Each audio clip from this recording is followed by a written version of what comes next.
Hi friends. మా కొండ ప్రాంతాలలో వాటర్ అనేది ఎప్పటికీ అలానే ప్రవహిస్తూ ఉంటుందండి. అలా ఈ గుండం వచ్చేసి ఎక్కువ లోతైతే ఉన్నాది.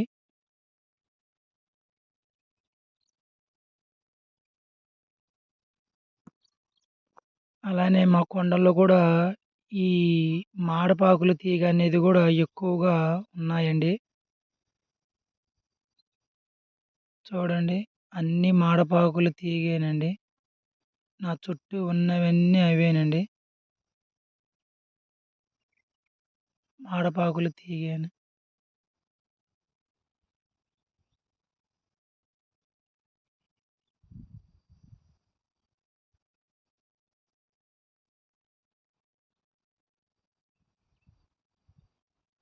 మా ఛానల్ గనుక నచ్చినట్టయితే లైక్ చేయండి, షేర్ చేయండి, అలాగే సబ్స్క్రైబ్ చేసుకోండి.